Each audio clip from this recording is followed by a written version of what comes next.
Hello. Yeah, so normally I'm more hyped on Fridays. I don't know what I took. Do you ever take melatonin? No, I would never. Why would you never? I'm strongly against anything that someone who read something recently online that like probably it was just someone paraphrasing Hey, has decided is going to help you. I did not read something recently online. I was watching a YouTube video. Yeah, different. My bad. No, but anyway, no, it's not new. It's not new. And I did sleep well, but it's probably not that. That's probably like the last thing that's contributing to it. But yeah, normally I'm more hyped. Like, gonna be watching The Craft tonight. Probably eating pizza. I have so much. That's all I ever want to do. What? THC pizza? In my system. It's weird. Yeah. Okay. Well, then you probably will be eating pizza too. That'll be fun. Oh God, I have to narrow I have to narrow myself.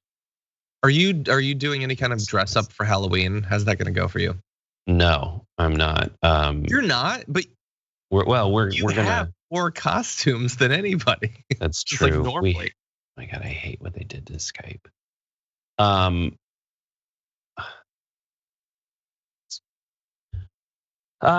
Yeah, no, we have a lot of decorations up in front. We're gonna sit around. I mean, we have so many onesies here. I'll probably just pop one on. Last night I was a giraffe for many hours. Yeah. And so yeah, I'm just gonna hang out. Okay, that's gonna be cool. What are you gonna wear, John? What are you gonna go as? I'm not. I don't think I'm dressing. I'm like I'm hoping that there will be trick-or-treaters. I'm hoping that there will be 3 sets of trick-or-treaters, and then that's it. Enough to satiate your like, oh, this is what Halloween happened. Bye. Yeah, exactly. Well, and also enough to justify having purchased candy to give out, but not depleting the supply too much. So we depleted the supply. We have quite a bit of candy in this house. Yeah. I would say a good 50 pieces of candy have been eaten. What's the ratio of you to her? Adi had some. How dare she? Oh, yeah. Speaking of Twitch, what are you playing on Game Busters? I don't remember. Oh, Murder Trivia Party. Hey. Spooky. Here's John. I've had it with you. Hey. I have had it with you. Hey, I like Murder Trivia Party. What a weird response. No, it's not. It is a someone needed. I already told you I have played one as a kid. Someone needed to just bop you one. I am going to my wife's friend's house, and we're going to watch The Craft. I have plans, but I can also feel FOMO. Yeah, I get it. Don't FOMO shame me. I want to play Murder Trivia Party. I'm kind of okay at it, actually. Just open it on your phone. Bring an iPad. You're fine. Just bring an iPad and a laptop and some AirPods. Just very in the back. You know, with Meta, you can discreetly check your emails. No, you can discreetly play Jackbox games. I saved Meta for you. Hey, depressive, 1,000 bits. Oh my God, Meta.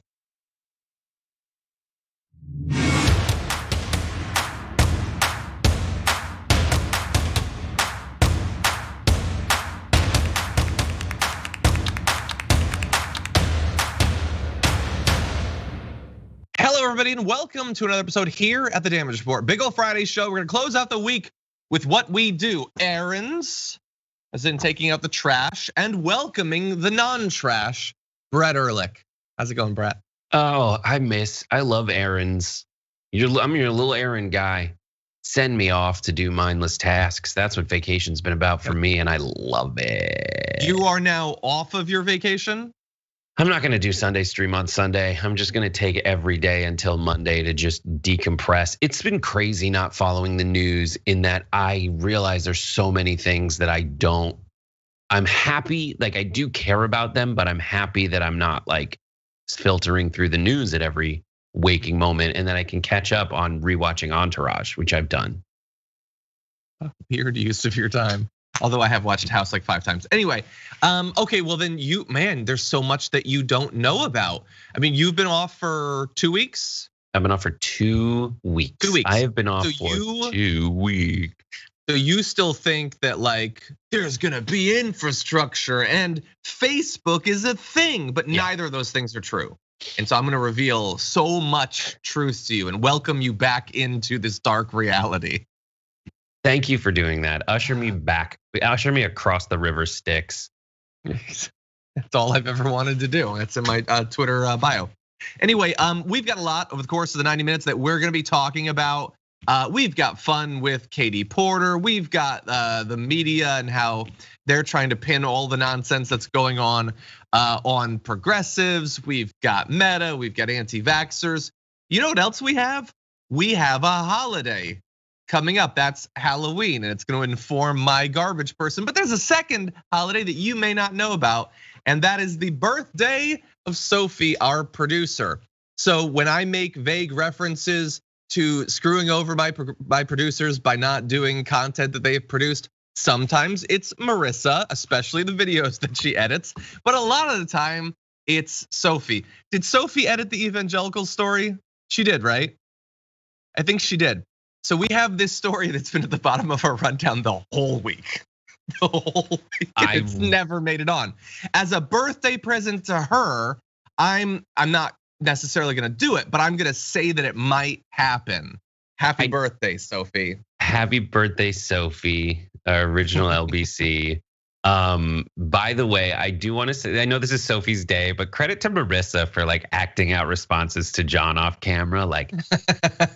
Yeah, because I can't hear her. Yes, thank you, Marissa. We'll get to your birthday when it happens, but happy birthday, Sophie. Sophie's got the day off. Hope that she's having fun.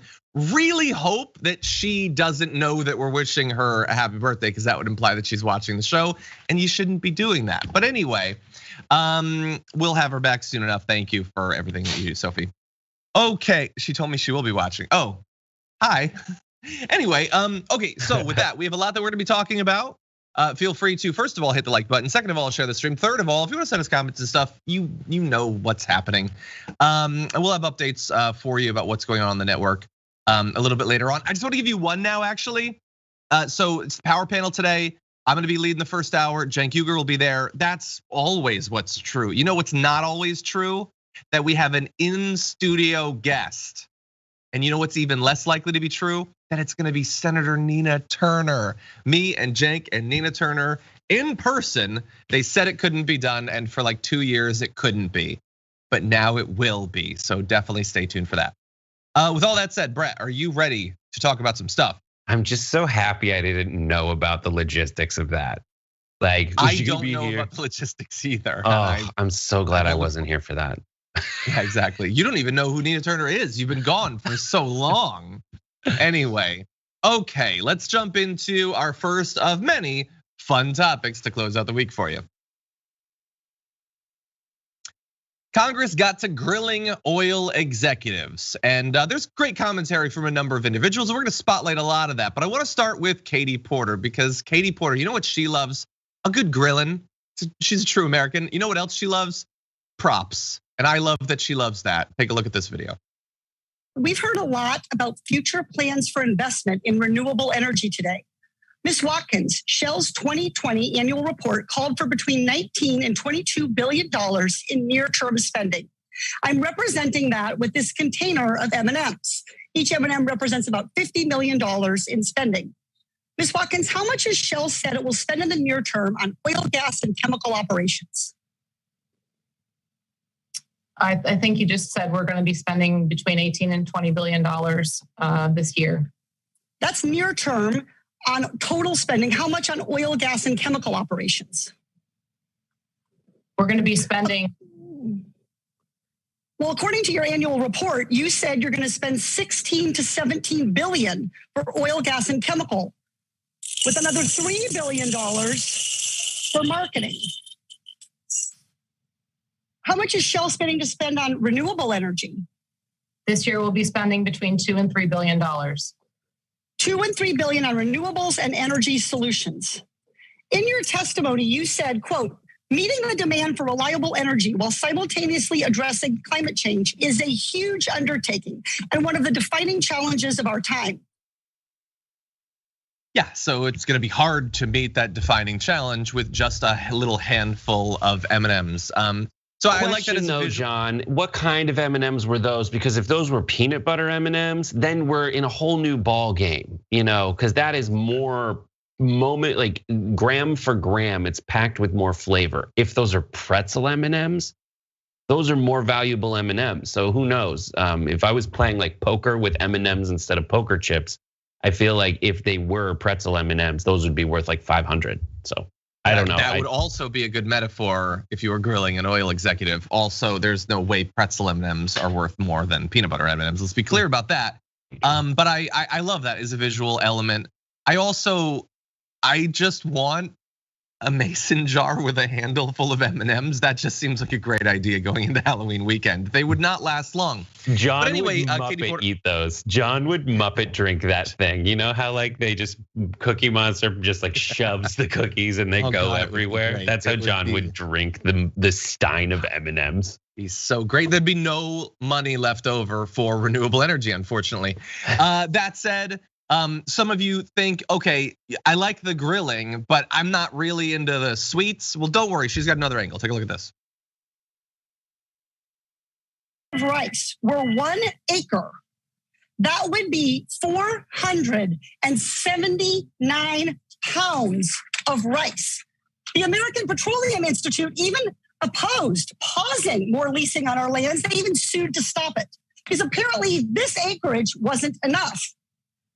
Mr. Wirth, you serve on the American Petroleum Institute's executive committee. Do you support a pause on new oil and gas leases on federal land? Congresswoman, access to resource in this country is essential to ensure the energy security of our country and reclaiming my time. Mr. Lawler, do you support a pause? The administration, and it's our hope that the pause ends soon. We think it's important to go reclaiming forward. My time. Thank you for your answer. The answer there is no. Mr. Woods, do you support a pause on new federal and gas leases? No. Ms. Watkins, do you support a pause on new federal and gas leases? No, I do not, because I think it's important. You already have 13.9 million acres. This is equivalent to Maryland and New Jersey combined. How much more do you need? How much more acreage? You have 2 of our 50 states at a price that makes the Louisiana purchase look like a ripoff, and you're not even using it. What more do you need? Iowa, Colorado, Virginia? Our public land belongs to the American people.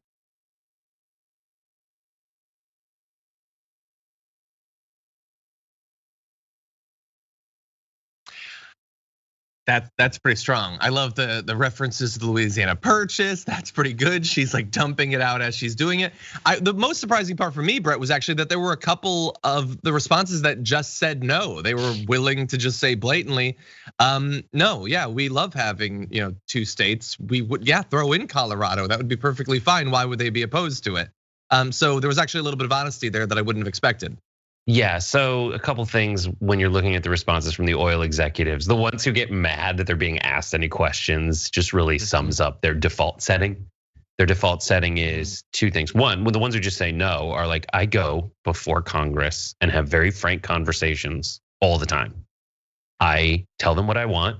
I give them the money that through donations, and then I get what I want from them. So I don't see what the problem is.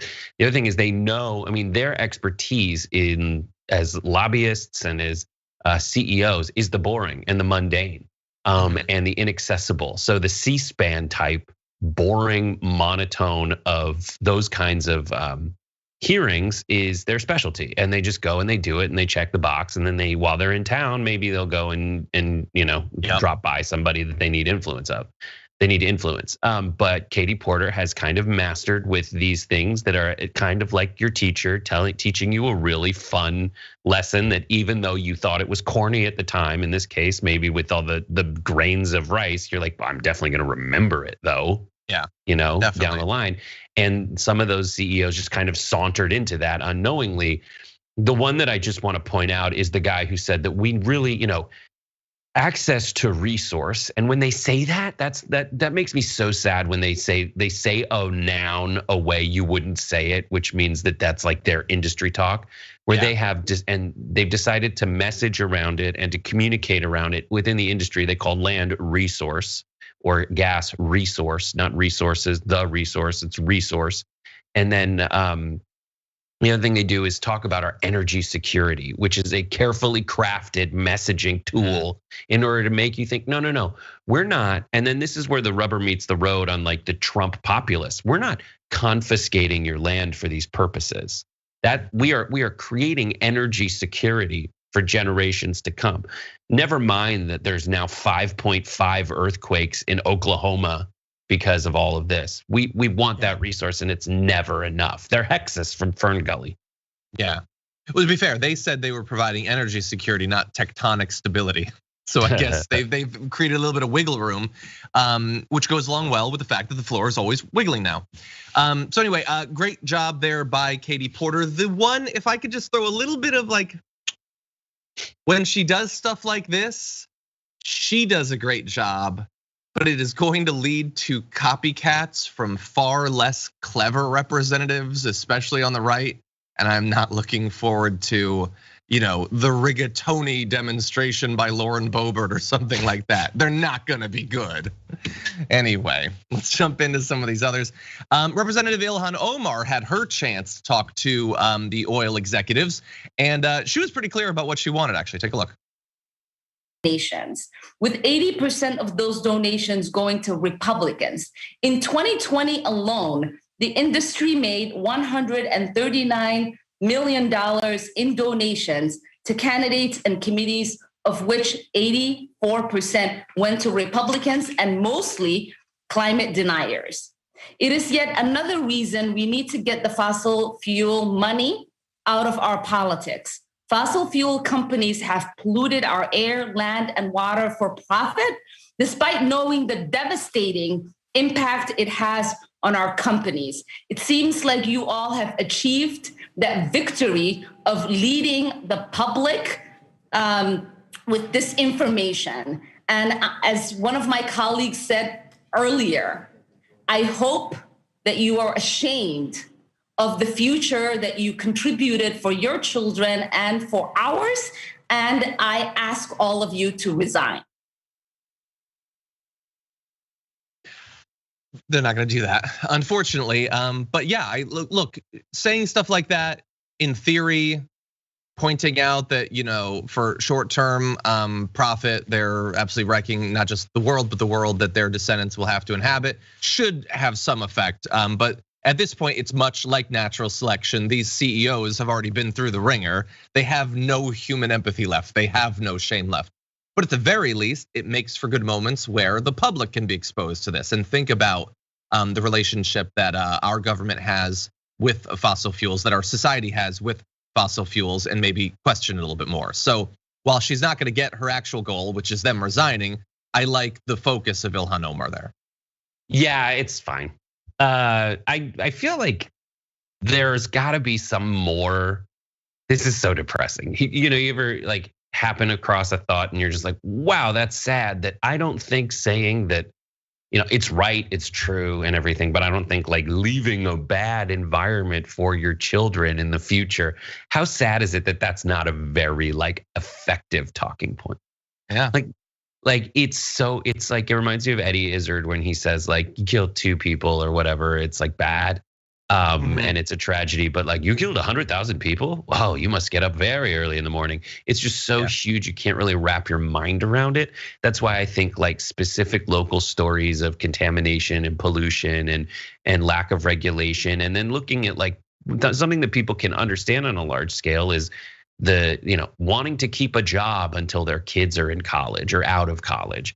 And if that's one aspect of it. The other, I want to go back to like Katie Porter and the M&Ms. Just like when you think about the money that they're investing in renewable energy, Joe Manchin, his argument for removing most of the climate ordinances and regulations and initiatives from the Build Back Better plan was that companies do this anyway. He says, well, if you look at these companies over the years, they've changed and they've gone to like more renewable. They got 30% renewable. Yeah, but look at what they're investing and what they're spending. If speech is money, they're not putting their money where their mouth is. Yeah, totally. And while I agree, renewable energy is it's constituting a greater percentage of our electricity, our energy production. It is doing that because thankfully it's becoming more cost effective. But that doesn't mean that we can't help. Free markets are great or whatever. Oil never had to totally go it on their own. We've subsidized them for decades and decades and decades. So don't tell me that it can't, especially when it advances a social and ecological goal, that the government can't help out a little bit along the way, especially if it creates an entire industry here where we can start to be competitive with countries like China in terms of solar panel production and things like that. Yeah. Okay, let's go to one more. In Representative Alexandria Ocasio-Cortez, in speaking with these dirty energy CEOs, wanted to focus on a very important part of this process. A lot of them are talking about the fact that these companies are involved in lobbying and all that, but now is a crucial moment where we have the reconciliation bill. In theory, it could have done a lot that has to do with energy production and those sorts of things, and a lot was weeded out. And we know that lobbying was a big part of why that happened. So here she is talking about that coordination between industry and some of the so-called moderates. Have you participated in any calls with members of Congress throughout this process of reconciliation and infrastructure?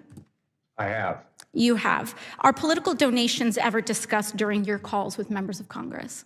No, they're not. That might even be true, Brett. It might even be true that they don't talk about that. Of course, the fact that they don't specifically mention it seems kind of needless because nobody doesn't understand how this works or what the stakes are, the financial stakes for representatives. But at least he is clear that he has been putting pressure on them. And we're gonna talk later on in the show about it's been so clear some of the personal financial interests of those who have been interfering with Biden's agenda. I'm glad that she's making it clear that relationship exists, the effect that it has. I wish that more of the talk about this was focused on that rather than just on dollar amounts or the sort of Game of Thrones style back and forth about different factions fighting and all of that.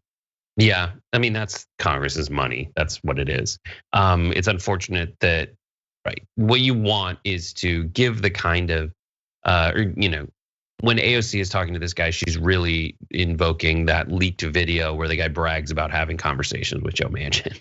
Exactly, and she wants to keep that through line going, and that's something that I think a lot of people can really identify with. It's like even if they're not talking about it, that is a perfect question where everything about it seems creepy, and that's what they tell lawyers to do is you know the question and you can ask a certain question where no matter what the answer is, it's still good for you. And if he says no, he just seems like he's lying. And he is meeting with members of Congress when he's there. And it's just so strange to me. And the thing that really, like the central theme that gets to me and depresses me is that there are, so many things that so many people want, but Congress still keeps finding a way not to give it to them. And the reason is that they'd rather give those taxpayer funded subsidies to the people who give back with campaign donations rather than the people who give back with votes. Because for so many people who are out there voting, they just don't feel like there's an alternative. And there's this false sense of security that a lot of people have where they're like, I'm gonna blame it on Congress as a whole, not my congressperson, because what the hell else am I supposed to do? Yeah, 100%. Yeah, and especially in certain cases like it. Yeah, it's been fairly clear on some of the individual components, whether it's, some of it has to do with this, like the $150 billion for incentivizing energy production that doesn't involve coal and that sort of thing. It's very clear who was against that. Negotiations on prescription drug prices and things like that. And that's why we've tried to make sure that people know, where those interests lie. It's not the only people that had an effect, and it's harder to identify the lobbyists, but we need people to understand this process. And unfortunately, the media has kicked up a lot of sand, a lot of dust. It's been hard for some people, I'm sure, to follow it. You see the polls of how much people know about this process, and it is shockingly low considering it's been the biggest domestic news story for like a solid 3 months. But see what happens. Okay, we are gonna take our first break though. When we come back, we will still be talking about some of this, basically infrastructure, but I wanna focus on some of the media narratives around the current state of the negotiations and try to give us an idea of where things might end up going. Once the process is done, what is the takeaway going to be from some of the media? We'll have that and a lot more for you after this. Rawr. People love the rawrs. Okay, everybody, let's see. Bart put a comment in the members comment section, so I guess I have to read it. He says, if Katie Porter ever retires from politics, her next calling should be the new host for Jeopardy or co-host The Price is Right. But make those game shows a mental blood sport. Her cadence when she questions corporate executives, along with the whiteboard and M&Ms, would fit right into the pocket of being a game show host. Maybe. I think she has higher aspirations, but thank you. Also, if she does audition for Jeopardy, they're gonna dig into her past even harder than they do in political races, and God only knows what we'll find. Anyway, we've got some new members. Let's see, or re-upping members. The demonstratively Dougie Dragon has been a tier 3 member for 10 months. Happy Nevada Day from Las Vegas, no school, and excited to be watching live, first time in a while. Well, we're very glad to have you here. We actually just had our tier 3 members live Q&A yesterday. Had a lot of fun. So that's up. If you ever upgrade your membership or become a tier 3 member, all of those past Q&As will be available for you. We talk about a lot of different stuff. Laura Estrada has also been a tier 3 member for 10 months, says, Brett, you are my TYT crush, LOL. Love your wit and negative hopefulness. It actually works here, LOL, thank you. Thank you, and you're right. And everyone just like be more like that. Just make me your crush. Say those things. And then maybe one day we'll meet and I'll just wildly embarrass myself and completely desexualize myself in your eyes. That'll be it. Happens. Paula Foss has been a tier 1 member for 10 months. Says, hello, I wanted to say I enjoy the damage work. Keep up the excellent work. Thank you so much, much appreciated. Becca Gould has been a tier 2 member for 10 months, a lot of 10-monthers. Says, AKA the Loki Dragon, Fridays with Brett are the best. Thanks for all you do to keep us informed and a little humor, lighten it up. Hugs. Thank you. I'm also really chill guys, TYT crush. Nice. I did see really chill guy in the Twitch chat came in and said, who's the guest today? I did see that. And then TYT said some jerk who went out this morning and bought a pour over coffee system. Did he buy a new coffee system for your place? I did. Oh, you I did that this morning. There's a little ceramic. There's like a store. I went to the store. Okay. Let's just talk like we're in the 50s. I went to the market and I bought a coffee maker. Okay. I just there's a kettle, whatever the hipsters like, whatever the hip kids like, really buddy. Chill guy really likes. I like the AeroPress because you're just sciencing your coffee. Yeah, I got one and it turns out I just don't have high enough standards for coffee. Anyway, it's Carmine, not expensive. thank you for your That's the best part about the AeroPress too. No, it's not. It's like this much too much work. Jackson Kissling says, happy Friday, Dragons. Did you hear that Iowa is granting unemployment to those who defy vax mandates? Say hello to anti-vax welfare queens. Love to all from Arbitrary Dragon. Thank you. And again, it's just like, remember the free stuff? The free stuff that the Democrats give? Stuff for you. Dab Kitty, I do want to say, when you asked what THC strain is keeping me this calm, it's not the THC strain. It's just not working for 2 weeks. Exactly, for 2 weeks. Franklin Sharpslicer says, we need the land, says oil and gas. We say you need to kiss our assets, not our liabilities. But we're not here to prod or tease. We just remind you, enhance our disease. Leave if you please, you rock. Thank you. Carmine also said, my two most favorite people, John and Brett. He put me first. Your suave sarcasm and charm always warms my hollowed heart. Let's go Dragon. He didn't say who he meant for the last part, but thank you. I will assume that it was me. And I think Brett deep down knows the same. Yep. Okay, we've got a lot more. We'll be back after this.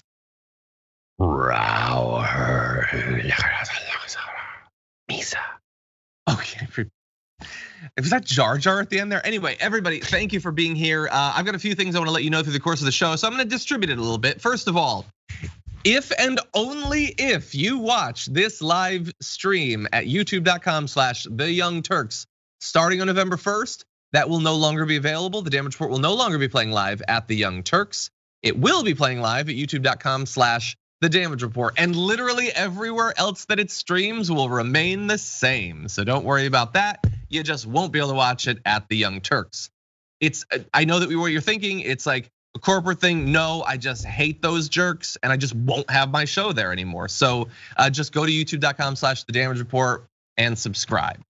And with that, Brett, let's jump into some stuff. We don't know exactly what's going to happen with the reconciliation bill. Will it pass? Will they separate them? And then one or maybe none of those will pass. We don't know, but I am already seeing a lot of signs, and I'm sure many of you are already worried about the possibility that regardless of what happens, progressives are going to be blamed for it not being arbitrarily better. And I've seen that coming up in a lot of different forms. Some of it is explicit, blaming progressives for things. Others is in what is not said. And I have versions of both that I want to show you. So first of all, I found a few little sections from a recent New York Times article about the negotiations that I had a problem with for a number of different reasons. One had to do with the introduction of the billionaire tax. They said the need to roll out new tax proposals stems largely from the concerns of business groups. I'm glad that you identified that. And moderate Democrats hate that term. They've never had to justify it. I hate that they can just say that, and they do say they effectively killed Mr. Biden's initial plan to raise the corporate tax rate to pay for his clean energy and social policy initiatives. Other ideas proposed by the White House, including raising the top marginal tax rate for the wealthiest taxpayers and doubling the capital gains tax, have also been jettisoned. So that is hardly the worst that I've seen from the media. But again, anything specific to motivation, why exactly they killed it, allowing people to understand what is driving some of these incredibly powerful politicians has largely not been a focus, unless that is the only thing that the article is about. So it is not that there hasn't been some coverage of the fact that, for instance, Joe Manchin owns a coal company. It's just that you get the article about him owning it, and that's that.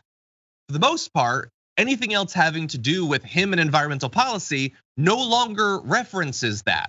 We'll identify that he has it, but we're not going to besmirch the good senator by implying that it might be influencing his decisions later on.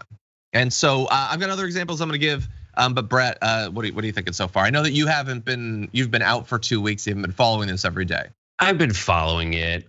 This always seems to happen. Basically, I think my full take on it is you cannot understate or overstate, I forget the right way to say it, but like you're always gonna be wrong and play it too cool when you think of how lazy people in media are. Mm-hmm. They are so lazy. They know it already. They take new facts and they put it into their old, easy, tried and true framings. And even though a lot of them feel like they like this new progressive instinct in folks in like actual places of power who can wield it, they still at the end of it say things like that frustrate you, like moderate. Yeah. Like moderate is not moderate for the rest of the country. It is psychotically to the right. Most people want what's in the Build Back Better plan because of course they do. And you would hope that they would have to justify, I love that word, justify why they're saying no to these things, and have to look into the faces of people that these last minute, these things that seem like they're at the last minute. I'm sorry, it just didn't make it into the bill, but maybe over the long run, they never thought they'd get into the bill. You'd think they'd have to look in the eyes of the people that affects and tell them exactly why it happened, but they don't. It just is one of those things they want you to come away from saying like, well, there was a compromise. And at the end of the day, compromise is good. Everyone's gonna feel kind of crappy. Yeah. But when they say they're compromising, who are they compromising with? It's fine if Joe Manchin owns a coal company in theory. Maybe it's fine for someone from West Virginia to have some kind of business interest that represents West Virginia. But if and only if his behavior as someone running that business actually translates to what's good for West Virginia now and in the future. But it doesn't. it always seems to just translate to what's best for Joe Manchin's bottom line and the bottom lines of his kids. Because the things that end up falling out of these plans are things that benefit literally his family. TYT has a new article up about how Joe Manchin is already making money off of this. Yeah. Already. Yeah. No, you're totally right.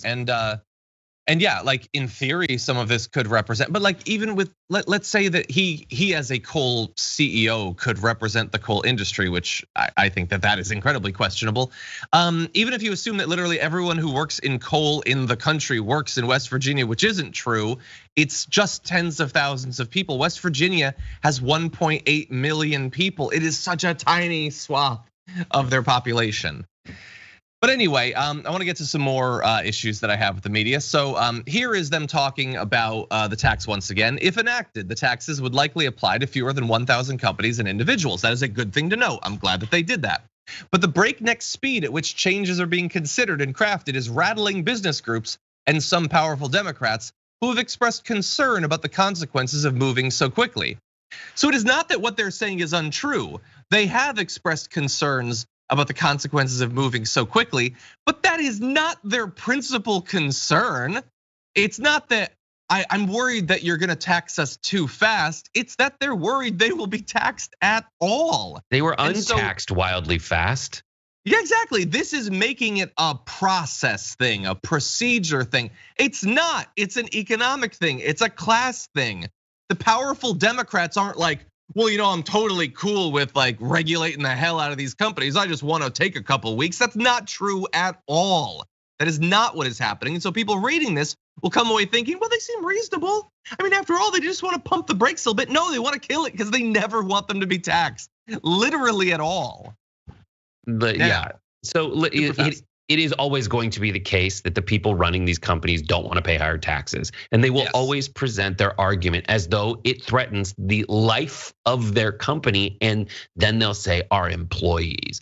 Meanwhile, their success, those CEOs personally did not rise commensurately with that of their employees. And anytime, and this is their move, that's psychotic. The central theme of their narrative for America is this entrepreneurial spirit will triumph no matter what. And they're trying to convince you that that entrepreneurial spirit that they're so proud of will disappear the minute the tax rate goes back to less than it was before their last tax cut. And that's insane. They will always, to their credit, and that's how I frame it to them when I talk to them. No, to your credit, you're such a great entrepreneur that we will be able to have roads and bridges and programs that every other country that people live longer in have, and you'll still be successful. And you'll be able to use that entrepreneurial spirit to overcome the challenge of a fair tax rate. Yeah, 100%. Well, broader blamey thing. So this is not identifying what's really going on, but then there's just outright blaming the progressives. So Stephen Collinson on CNN says, and will what is now a much diminished measure so disappoint Democratic base voters and independents that it will fail to have the significant political impact the party needs to stave off a Republican rout in next fall's midterm elections? One thing is for sure, if progressives don't eventually come around, even if they are dissatisfied with the compromises made to get the package through the Senate, they could inflict huge damage on Biden's already wobbling presidency. Okay, in some sense they'd be doing that, but they're the ones on Biden's side. That's like saying, okay, I understand that I buried 3 daggers in your back and you're currently face down on the pavement, but if you don't get up and finish that marathon, you've hurt your time. Well, kind of, but the daggers are an important part of this, and I feel like they should really be more of a focus of this marathon commentary. They're right. I mean, he's right, but it's sad and it's nefarious. Well, in that giant pukograph of like sad framing, it is true that if the progressives are like say, actually, hey everyone in our voting bloc, that we got great stuff out of this. And if they're able to convince people that we got great stuff out of this, that will help Biden's already wobbling presidency. The downside is that's a lie. They'd have to lie to everyone. And you have the more savvy, more interested voters in those blocks, the people who are reading news about this very stuff every single day, 700 times a day. And while you can get that narrative across the finish line with moderates who are like, I don't know, I guess whatever, I just want people to get along in Washington, you can't sell that to people. And that's why I mean, from what I've been following, there's been a lot of pushback. I mean, they say that Jayapal kicked Nancy Pelosi out of the meeting and she walked away without any words to say. Is that going to follow through to votes that are no's? Maybe, and we'll see about that. But that's the one I just put out, I think, is the decision that's facing a lot of progressive legislatures, the legislators who are kind of looking around to see whether they need to put air quotes around the word progressive. Yeah. And look, it's like if they pass what, and God only knows what's actually in the bill, they change every 5 minutes. But if they do, they will have some things that they can go back and say, we got this stuff, but they probably also know in the back of their mind, it is, as you know, for all of the other problems with this section, also true that it probably will not be enough to actually do something. It could have been, and by the way, someone noted they're on Biden's original side, not the side that he's on now, which is true. That's what I mean. They were pushing for the actual things that he promised. And by the way, the things that would in theory be necessary for them to win the midterms. If they passed the original bill that had been talked about, that we know was wildly popular, they would have a very good chance, I think. There's already issues with gerrymandering and voter suppression, and the inherent cycle of the Senate would be difficult for them. But they would have a chance. This is not providing them a chance. So not only were the progressives more true to the promises that were made in the last election cycle, they also had their eyes on what's necessary to win in the next one. And I just want people to note that and understand that going into it. Next year is going to be really, really rough. It is not going to be a surprise to people who've been watching this and a few other programs. Okay, now let's move to something very different. Yesterday, the Wall Street Journal got a lot of uncredit, including from people like me, for being willing to publish a letter from Donald Trump or from other people with his signature on it, claiming that the Pennsylvania 2020 election had been stolen. They did this as an op-ed. Here's a picture from it. President Trump responds on Pennsylvania's 2020 election. I am not gonna go through all of what's in it because it is all nonsensical. I will show you that it's basically a long list of numbers without citations. So things like 57,000 duplicate registrations is 2 entries above the fact that there were nearly 60,000 new first-time voters who were older than 70. Both of those things are just listed as proof that the election was stolen. There are new voters, ergo, the election was stolen. So it was nonsensical. There was no fact checking, there was no context, there was no commentary, there was nothing. They just printed lies from the guy who tried to overthrow democracy and is almost certainly going to do it again. Now, they are angry, not about what they did. They're angry about the fact that people criticized them. So they put up a new op-ed, and it's called "The Facts on Trump's Fraud Letter. His 2020 monomania is news, and it reflects on his fitness for 2024. So don't expect any apologies. They get quite snooty about it, saying the progressive parsons of the press are aflutter that we publish. Don't talk like a real person, honestly. Like, can you just talk like a person who's actually exists in the real world anyway? That we published a letter to the editor Thursday from former President Trump objecting to our editorial, pointing out that he lost Pennsylvania last year by over 80,000 votes. We trust our readers to make up their own minds about his statement, and we think it's news when an ex-president who may run in 2024 wrote what he did, even if, and perhaps especially if, his claims are bananas. So there's 2 things there. So first of all, we trust our readers to make up their own minds about a statement that we will go on to say is riddled with lies is an interesting conception of how a newspaper is supposed to function. I get that it is an op-ed, but I will also assure you that other people who were not the president do not generally get to blatantly lie in their op-eds either. There is an expectation that in newspapers, even something like the Wall Street Journal, that if they print it, it is in some way verifiable, but they're moving away from that ethos. And they're saying it's news that he's lying. Well, it's not new that he's lying. You know that he's trying to end democracy. You can put up an article about that. You can talk about his claims, but you don't have to just print them without fact checking. That's my point. It's a tough decision for the Wall Street Journal. It's also like an old decision. Like, oh, this one's going to be different. The fact that Donald, what's new about it? Yeah, I agree with it. Like with you, like what's new about him repeating the same old lies over and over again, but this time in the Wall Street Journal. The only difference is now it's in the Wall Street Journal. And I totally am fine with them printing terrible opinions in their op-ed section. That's what it's for. It's for, here's a columnist, and here's on this side, there's the editorial page, and there's the opposite of the editorial page. And the opposite of the editorial page is full of opinions from carefully curated opinions that the editorial board has decided to include on that side of the paper. But they don't have to include everyone. And there is a temptation, we all understand, because he was the president of the United States. But like, your job is to curate that kind of stuff. Yeah. There's all kinds of stuff that's out there that's said by important people. Do you need to put it in your newspaper? The answer is no. And if you trust them to make up their minds, that's fine. I honestly don't think this is going to change anyone's mind. I don't think anyone's opening the Wall Street Journal and being like, oh, now 4 years after I met him as a politician, I'm going to look at Donald Trump and be like, oh, now he's starting to make sense. It's either like, there he is again telling the truth, and there he is, or there he is again, thanks for the tax cut. I'm glad you're off in the middle of nowhere about to eat farts or whatever you do on a daily basis. Like, I'm fine and happy. Yeah. Haha. You might be right. That is certainly possible. To one of your early points, I would say, and again, they are free to do anything, but I think in general, the idea of op-eds is that, yes, you can publish bad opinions. I would argue here they're not just publishing bad opinions, they're publishing bad facts that they say are not true. They can do it, but typically they won't print an op-ed if there's lies in it. They won't do that. That's what the editorial board typically skims those pieces for, to be like, we're not printing that because that's just false.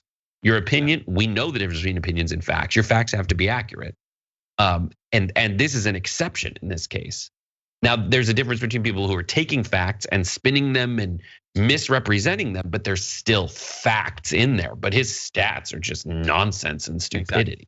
Exactly. And it's like a child. You just kind of let them speak nonsense, and it's like, I guess I love, it's my kid. What am I supposed to do? It's the president. Former president? What am I supposed to do? The answer is, bop him one. Yep. By the way, they go through a couple of the claims that he made, including one claim. The only reference they could find for what he said was a one-time appearance by Lindsey Graham on cable TV. He was apparently citing Lindsey Graham, and they point that out, and they say that the number doesn't appear to be true. Okay, so but was that not an issue before? Apparently not. They point out that Lindsey Graham's camp has said this is not true.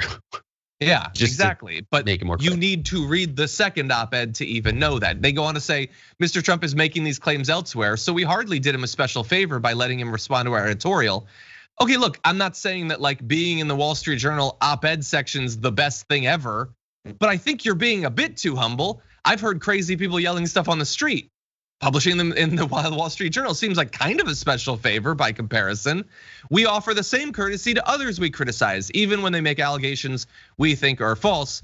Sure, maybe in some cases, but you do choose some and not others. And you are choosing to put these lies here. And finally they say that we're trying to censor Mr. Trump. Again, I'm not trying to censor anything. This isn't cancel culture. This is speech that I'm doing. You can tell because noises are coming out of my head.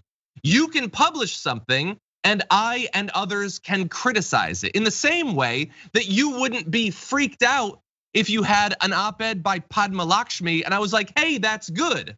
I'd be allowed to say that. Am I allowed to say that this one is bad? But they're freaking out as if having an issue with something is no longer allowed.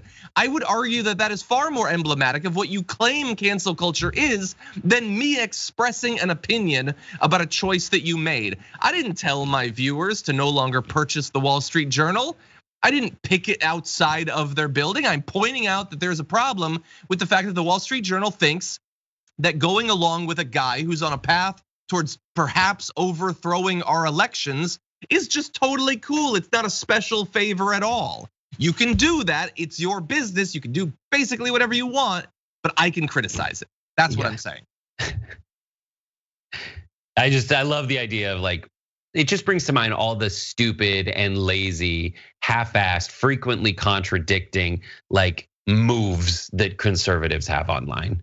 It's like, well, if you don't have it, that's cancel culture. If you do print it and you talk crap about it, it's still cancel culture because you're telling him he can't have that stupid opinion. Everyone else who calls out these stupid opinions, that the point of them is to get them out, period. And when you're complaining about them not getting out, they're getting out all these terrible arguments that coincidentally, not so coincidentally, intentionally frame the discourse. Yeah. And they still get out. They still are pervasive. And everything that they do is just, it's just so sad and predictable and crafted. And half the people who repeat them have no idea that they contradict another argument they made like 10 minutes ago. Yep, 100%. Okay, everybody, it is almost meta time here at TDR. We're gonna take a little break, but then we're gonna dive into the future of what's awful on social media after this.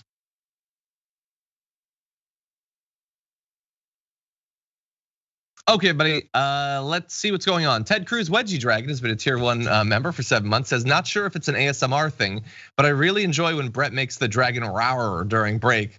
Haha, love you guys. That's what makes him people's #1 TYT crush, the roars. Roar.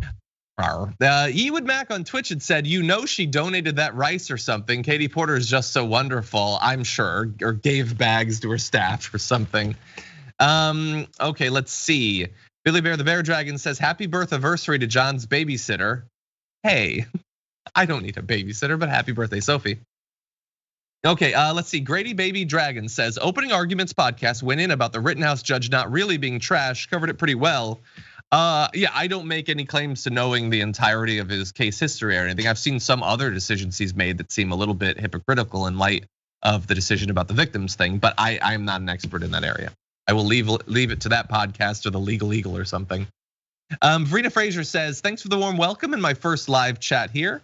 Hey, thank you for still being here. Ferret Queen says, Brett is like my cat an hour after a catnap binge. Brett has been becoming more and more cat-like with every passing year. I gave myself a bath this morning. And yes, I can reach all those places with my tongue.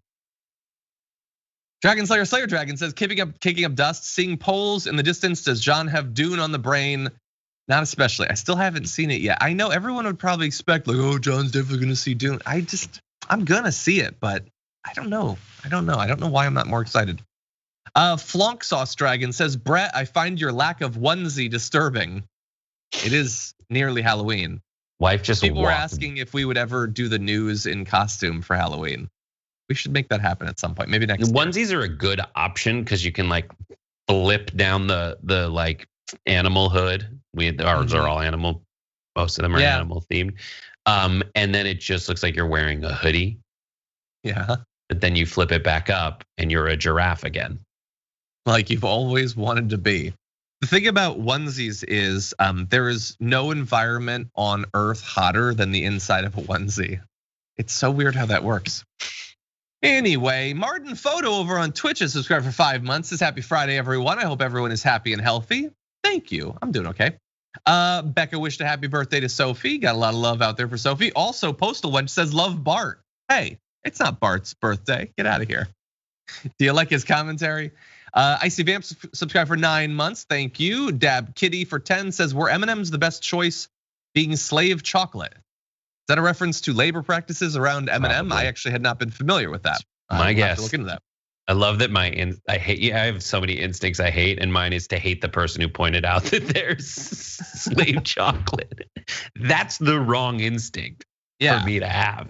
Well, yours is the right one to like have good labor practices, but I can't deny there's a part of me that's like, why did you tell me that? Yep. Yeah, no, you like being woken up eventually. You like being awake, but the person who shakes your shoulder, get off of me. I need 5 more minutes. So that's what I think. Brandy Lou gifted 5 tier 1 subs. Thank you so much, Brandy Lou. Brandy Lou, I saw you in the pre-show earlier. Thank you for watching on both sides. A Sexy Dragon hit 16 months, says more Bezos bucks winging its way to you from TYT UK. Thank you very much. Super Tubi Dragon hit 10 months. Says I voted for my local school board yesterday, even though I don't care or don't have kids, because there are some conspiracy theorists running. I had to do my part to keep anti-science morons off of school board. That's a great battle. I'm sure that I'm glad that you're involved in it. I think we are going to get like overwhelmed by crazies on these boards, and we'll be reporting on it after this. Just to be clear, not immediately after this, but in the years to come after this, it's going to be generating a lot of news. Nope. Anyway, okay, everybody, reminder, the power panel in studio, Senator Nina Turner, Cenk Uygur, and myself. That's going to be a lot of fun. The second hour will be Cenk, JR, and Ida Rodriguez is going to be there. She's got an upcoming HBO Max comedy special. Her first big HBO Max comedy special, Fighting Words, is going to be streaming on November 4th. How exciting is that? Everybody at 2IT obviously loves Ida, so you should definitely check that out. Also a reminder that if you'd like to produce content for Rebel HQ, go to 2it.com/careers. A lot of great people doing work there. You could be one of them. And with that, why don't we jump into our last story? Starting today, our company is now Meta. Our mission remains the same. It's still about bringing people together. Don't worry, it's a new name, but we're still gonna let you organize for an insurrection. We got you covered on that. It's just gonna be a meta-rection from now on. Never say that word again. Jesus, John, that makes me. I like it. So that's Mark Zuckerberg, who is definitely, that's who I would choose to assist in the rollout of a product. And he's talking about the fact that Facebook's parent company is now Meta. Okay, I wanna get into a little bit of him talking about why it's awesome, what it's gonna look like. Take a look at this. So let's start by exploring what different kinds of metaverse experiences could feel like, starting with the most important experience of all, connecting with people.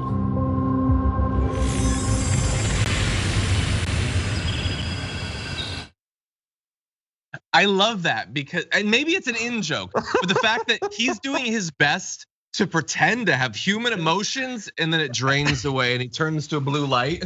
Like, yeah, that's pretty much what I imagined your life was like, buddy. Thank you for showing us that, Brett. It's so meta. We're good. I had one thing where I made a video for Facebook years and years ago. I made something for some event they were having. And that process was the worst, dumbest process of my life. You can tell all the people that are around going like, this will be great. It'll be so exciting. It's so like, if you care about Mark Zuckerberg, you got to keep him from making videos like this.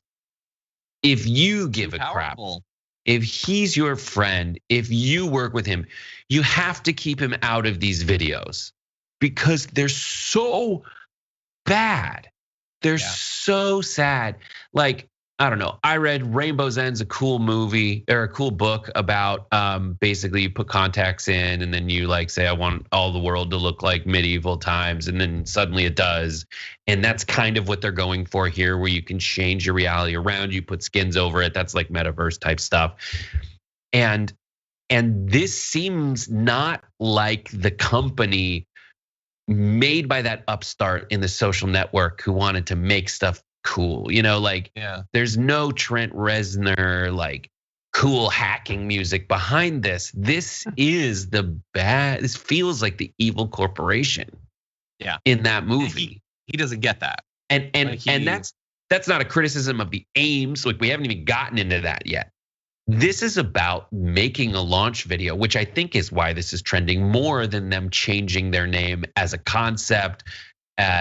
And as a vision, it's just like, what are you guys doing in this? Yeah, no, it doesn't. It's not to say that nothing like the metaverse or whatever, some aspect of it will ever become more popular than it is. I think that they're at this point massively overestimating people's interest in putting on like visors and things like that. That's just not a thing that people are ready for. I'm not saying that they never will, but there are other concerns too, which we'll get to really fast. I love some of the commentary about the name. AOC tweeted Meta as in, we are a cancer to democracy metastasizing into a global surveillance and propaganda machine for boosting authoritarian regimes and destroying civil society for profit. That pretty much nails it. Matt Blaze says, renaming Facebook Meta solves the same kinds of problems that renaming torture enhanced interrogation did. which is totally true. And Jorge, back on October 19th, tweeted, just watch, the Facebook name change is going to be something like Meta or some BS. So good. And nailed it. It was, in fact, some BS. He says he has different reasons for why they're doing this. One is, well, it's like Facebook's an app, but it's also the company. That's confusing people. Why does it matter if people know what your parent company is named? That's not the reason. It's different from Google changing their name to Alphabet, right? Google changed its name to Alphabet to avoid like a lot of trust issues and to split off a lot of their technological solutions that they made that could be applied elsewhere than search. And various other organizations. And Alphabet, they needed an umbrella for it. This is an umbrella to create their idea of the future of the internet, which is an all-inclusive social experience that, by his own admission, allows you to be a total jerk by like clandestinely and without people noticing. Like, yep, I totally am listening to you, but you're looking over the side and answering emails at the same time. Yeah, and we're not gonna have time, but he goes in depth about how, you could be like totally like looking at a person, but you're gonna be answering other stuff. That does not sound good to me. Like that is not, you are already making it so difficult for people to want to be around other people. Do you really need to do that for literally just looking at you? It's so perfect for social network too. Like, cause they always do this thing where they solve the wrong problem. The problem you should be solving isn't like, how can I be rude to this person without them knowing it? But they think that's the problem to solve. No, you need to have more meaningful interactions with people. That's what you've said over and over again. There's nothing less meaningful than someone pretending they're listening to you, but at the same time answering another email. You guys have lost it. It's to appease his instinct, I think, just from like a character perspective, his instinct to be like that guy who can get away with being really alienating to people. Yeah, he thinks everybody wants to go through these social interactions exactly as he does. I pray that he is not accurate in that. Anyway, we'll have more on this. We got some videos we'll show you like on another day or something. We'll see, maybe it'll end up being cool. I kind of doubt it. And if it ever does, I hope it's not Facebook's version of it. Anyway, we got more coming up. We're gonna take a short break, but if you're on Twitch and YouTube, we'll see you after this.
Welcome back to the Friday show with me, John Iadarola, and Brett Erlich as well. Brett, thank you as always for joining us, fresh off of your vacation. You look rested and relaxed. I'm glad to have you.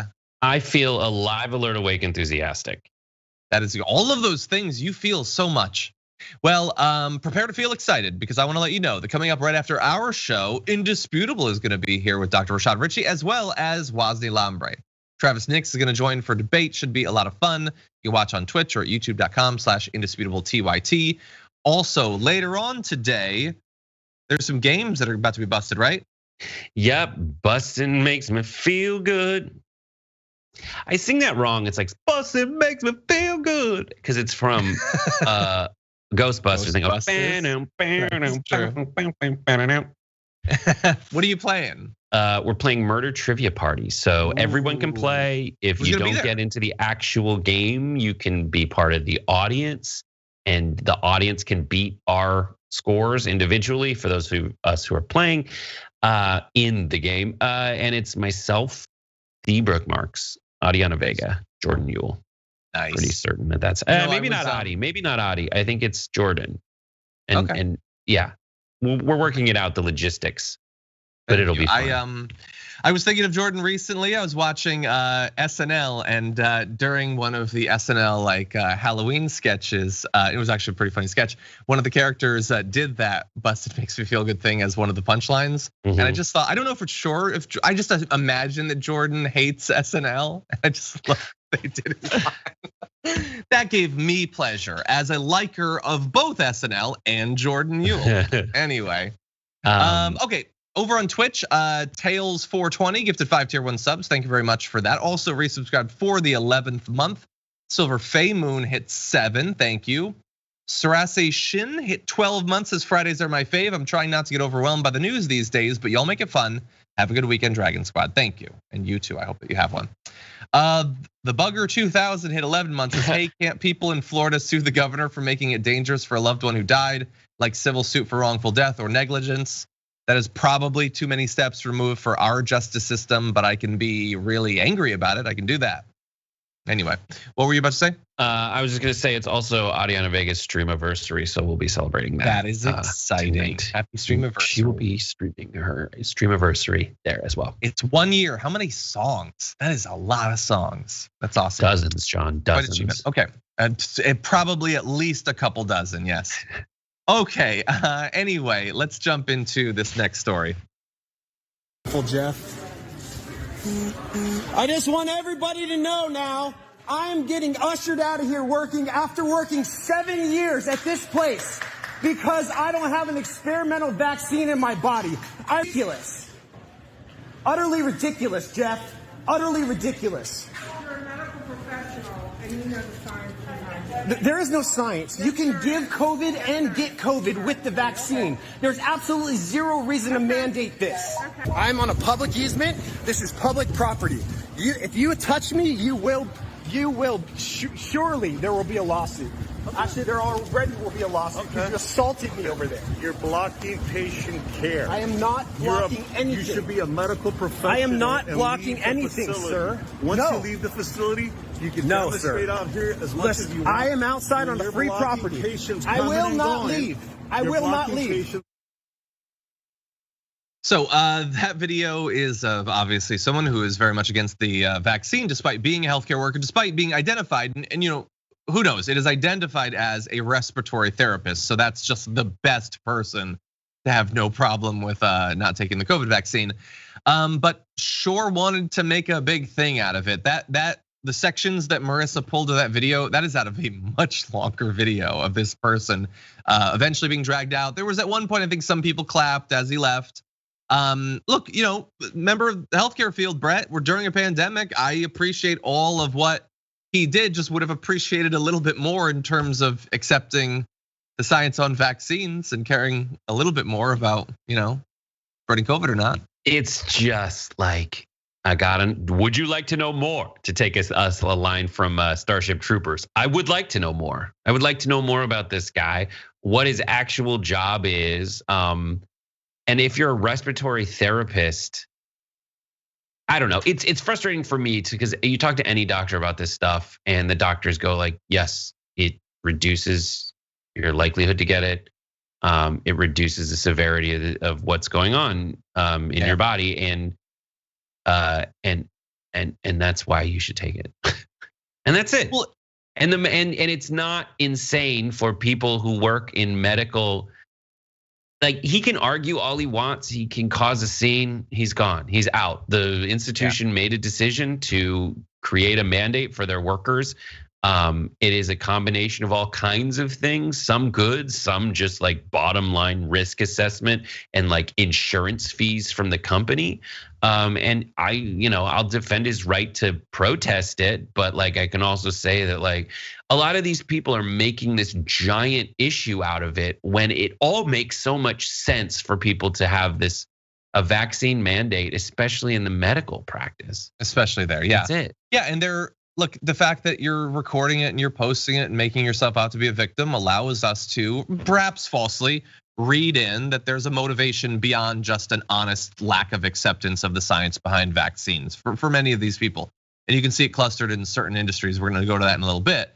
But yeah, their brain just stops functioning when it comes to the vaccine. The idea that you can still spread it when you have the vaccine, yes, that is true at lower rates, and they won't accept that. You can die despite getting medicine for an illness. So I guess we can save time with all this medicine nonsense. What's the point? You can still die. Let's not talk about rates of death, how likely a thing is to happen. And he should understand that. I have to imagine that he does on things that aren't vaccines, but I would be very worried about having a person in the healthcare industry who says the things that he says. God only knows what else he does in terms of dealing with COVID. Now, really fast, the response to that video, which was on a subreddit initially that was friendly with anti-vaxxers. Some people pointed out that hospital groups already have to do many vaccinations. Trauma RN said that. Some people said go to Florida. Others were saying things like they're clapping, we're in serious trouble. The death of freedom is always met with thunderous applause. Prepare for war. Can we actually get the civil war going? It's been far overdue. So some people are not happy with the COVID deaths, so they would like traditional deaths to be added to that because of a civil war having to do with vaccination. There was a clap I heard when he said, I'm being escorted out. Mm-hmm. That doesn't seem like a clap of support for his statement. It's a clap that like, finally you're getting taken out of here. Yeah. And I will say this, I'm looking up what it takes to become a respiratory therapist. It is definitely like the kind of job that you train for, and they like, when you're watching a court show in the middle of the day and it's like, you can get your associate's degree in respiratory therapy. Like that's the kind of job it is, where you do the associate's degree in as little as 18 months, you can qualify to take your certification test. So it's a technician role, it seems, and not like a doctor. So that's what's weird. I mean, you're dressed up, you're in scrubs, you've got a medical uniform on, but this guy's not a doctor. It seems like he's a guy who measures blood oxygen levels. Yeah, which is still, I'm very glad that he does that. I'm glad that he got the other vaccines necessary to be able to do that job. I just wish he would catch up on this. Okay, let's jump to something very different. Brett, partially chose this for you. I thought you would enjoy this. We know that the country is buried in student loan debt. A lot of people have had to suffer quite a bit economically to deal with that. Well, one individual came up with a very clever idea of how to save some money to then put into paying off student loan debt. This is a California man named Dylan who shelled out just $150 a year to eat every meal at Six Flags Magic Mountain in order to save thousands of dollars, pay off his student loan debt, and eventually get married and purchase a house in Los Angeles. He has done this since 2014. And the way he did it, because I read this and I thought, well, I've eaten food at these places. How are you saving money off of that? A beer is $20. Well, apparently that particular theme park offers guests a quote, premium season dining pass, which allows visitors to enjoy lunch and dinner items, as well as a snack and unlimited drinks during every visit on any regular operating day. The deal, which doesn't include alcoholic beverages, is listed on the site at $109 plus tax for 2 meals. So he would time his days so that he could eat both lunch and dinner at the park. He's eaten an estimated 2,000 meals there costing on average about 50 cents per seating over 7 years. He says, one of my coworkers says she spends $1,500 a month on eating out. I was like, yeah, I'm not going down that road. It was crazy. I was saving money, paying off student loans. That is an insane savings, but I cannot imagine eating 2,000 meals at a theme park. That is definitely at some cost, Brett. I am looking right now at the culinary offerings at Six Flags Magic Mountain in Valencia, California, and it goes around the globe. You got Goliath goodies with churros, high octane wings. There's a Johnny Rockets there. There's a farm roasted corn stand. There's a lot of fried chicken. It looks so good, but I think I think this is a great idea. Do you think they still offer it? Do you think that them offering it will live on past this thing? You'd have to live close, I imagine. Yeah, you'd have to live close, but like it's not. There's stuff around. It's kind of out in the middle of nowhere. Six Flags. Yeah. It's about probably an hour north of downtown Los Angeles if you take freeways only. But I think you can do. I think no, I don't know. I think it's a really good idea, and it's a way to beat the system. And I love everything like that. It's why I spent many hours watching extreme couponing shows. Yes, it's sad that this is the America we live in. I think when we try to take a story like this and just enjoy it for the absurd America we live in sometimes, we can also invoke things that we have to think about, where frequently the lower cost items that you eat are the worst for you. So people who already have it bad have to go out of their way and spend more money to get fresh produce, so they don't typically do that. So your vegetables will be the lettuce on your steak burger that you get on the 69-cent menu. But yeah, this is hilarious. So it is fun initially, but obviously a lot of our audience is saying like it's going to cause health problems, and it might. We don't know exactly what he was eating, but yeah, that is definitely true. And also, while we love pointing out people who beat the system or something that on its face seems good happens, and that's good. It's fun. It's a Friday show. We want you to have fun. Beating the system is great, but changing the system so that you don't need to beat the system is greater. And as of right now, as of 2020, we had $1.71 trillion in student loan debt. That is nearly 43 million Americans owing $1.5 trillion on average. $36,500, and not all of them will be able to eat at Magic Mountain, nor should they. Now, what could be done to avoid them having to do that is Joe Biden doing what he said he would do, which is canceling at least some student loan debt. Now, we don't expect at this point that he is going to do literally anything, and if he does, it's not going to be the 50,000 that many have called for. They said they would look into this back in February. It's been like 7 or 8 months and nothing has happened basically. But anyway, even if he followed through on just canceling $10,000, it would free up 15 million Americans from student loan debt. And think about how great that would be. And then they could just eat the food at Magic Mountain to kind of enjoy it and eventually have a sore stomach. And for all of you wondering, for the 2022 season, they do have the deluxe dining pass still available at sixflags.com. I'm gonna look into it. Might be worth it even if you just go once.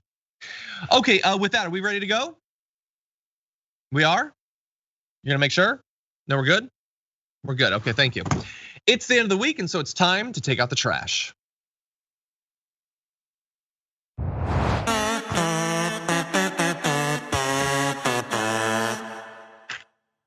Okay, last garbage people before Halloween. Brett, who's your garbage person? My garbage persons are Mitt Romney and Kirsten Sinema, who decided that it would be great optics in District 1 of the Hunger Games to recreate this scene from Ted Lasso, where the affable Jason Sudeikis hands little biscuits to his boss for biscuits with the boss.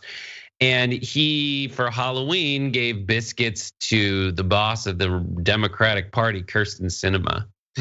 girl boss of the Democratic Party, Kirsten Sinema, and it makes me want to crawl out of my skin and into a hole, cancel Halloween. Like, it makes me want to put razor blades in the candy I hand out to just get Halloween over with once and for all.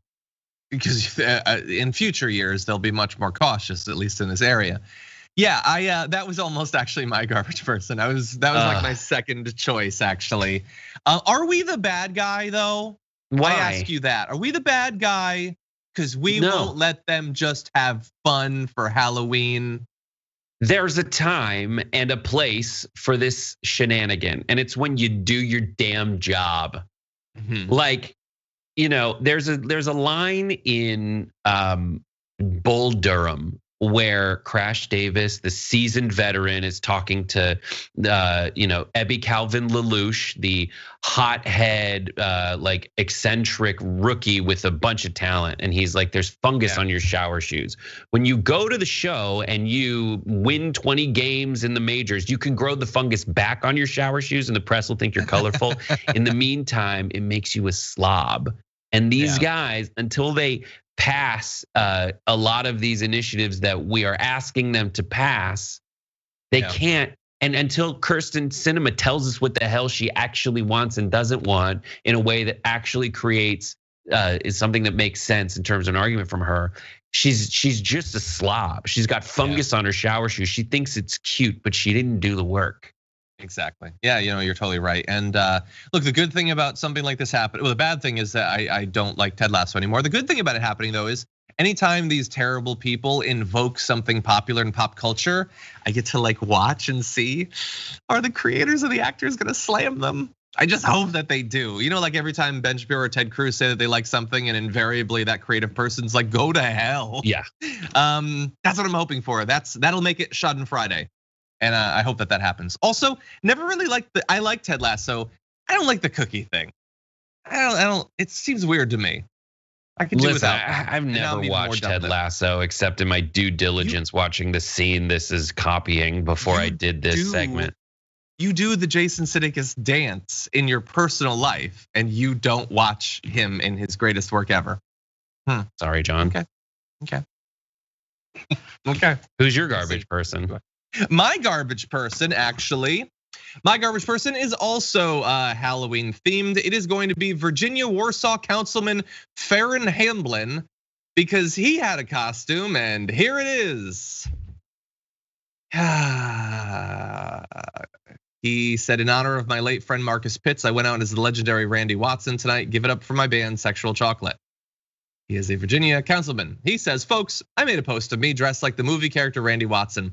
For those of you who know the movie, and is coming to America, Randy is a black man, so I dressed the part. Suit, hair, and yes, my makeup was brown. Many saw it degrading, which I did not.